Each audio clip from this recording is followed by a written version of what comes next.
In drug trafficking. Flores is the wife of Nicolas Maduro. They met years ago when she was a lawyer for the former president, Hugo Chavez, and he worked as his security guard. But she rose to become a senior politician in her own right, became the first woman to lead the National Assembly of Venezuela, and worked as the Attorney General.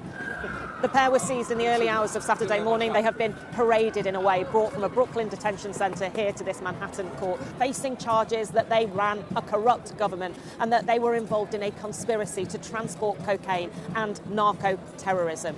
But she was not named when a similar indictment was put forward against Maduro back in 2020. Some people think she's in it this time because they think that will give them some leverage. She's accused of being at a meeting where she accepted bribes to put together a drug trafficker and an anti-drug organisation in Venezuela. Some of her relatives have actually been accused of and convicted of drug charges, but many people believe that if she has any involvement in any of this, it is very much as a small player. There are clearly accusations of massive corruption in the Venezuelan government and those who suggest that it enables drug trafficking. But look, Venezuela is not a major producer of drugs, it is more of a transit.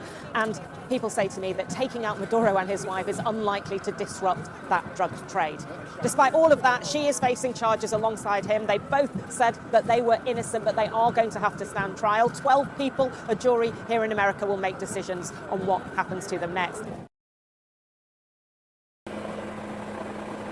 Celia Flores' very capture alongside her husband suggests she too was more high-value target than political spouse. According to the US Justice Department, she was a major player in Nicolas Maduro's crimes. For Venezuelans, she's long been a political player too. Pueblo de Estados Unidos, yo le digo. She was a constant, some say guiding presence, on New Year's Eve watching on from the back seat as in an interview Maduro offered concessions to Washington on drugs and oil.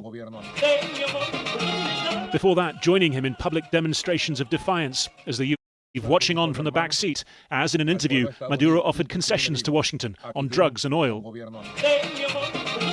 Before that, joining him in public demonstrations of defiance as the US ramped up the pressure.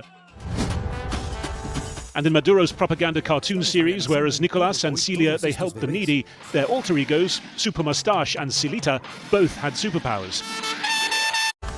And in Maduro's propaganda cartoon series, whereas Nicolas and Celia, they helped the needy, their alter egos, Super Mustache and Silita, both had superpowers.